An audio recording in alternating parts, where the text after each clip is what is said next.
Hello guys, the photoelectric effect is a physical phenomenon in which electrons are emitted from a material surface, usually a metal. When light of sustainable frequencies falls on it, thereby producing a material surface using when a light of suitable frequency falls on it, it's thereby producing electricity through sense emitting the electrons. But what is the photoelectric effect in simple terms? When light or electromagnetic radiation hits the surface of the metal, some photons, the particles of the light transfers the energy to electrons inside the metal. If the photon energy is large enough, then the frequency is higher than a certain threshold, which is called threshold frequency. Okay, threshold frequencies. The electrons get enough energy to escape from its atoms and leave the surface, then it's called a photoelectrons.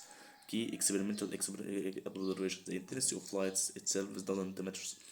What matters is frequency. Low frequency light, such as dim red light, it may not emit electrons at all. No matter the low high energy intensities, whereas the higher frequency light, such as a violet or ultraviolet, can emit electrons even when it's weak.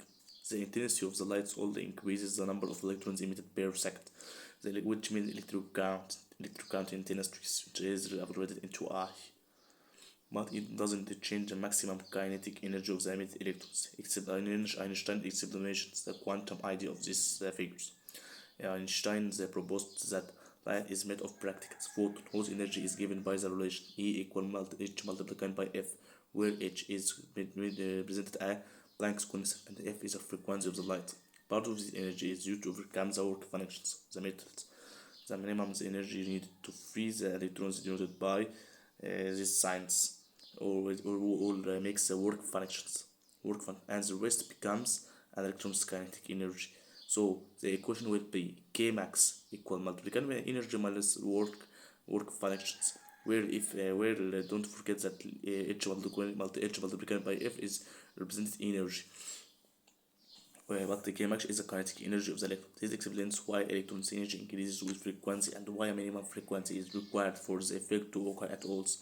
But this turns to the real world application.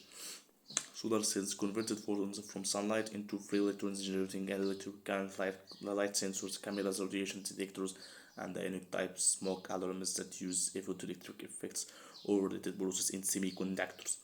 Okay, that's the end of the lecture. See you later.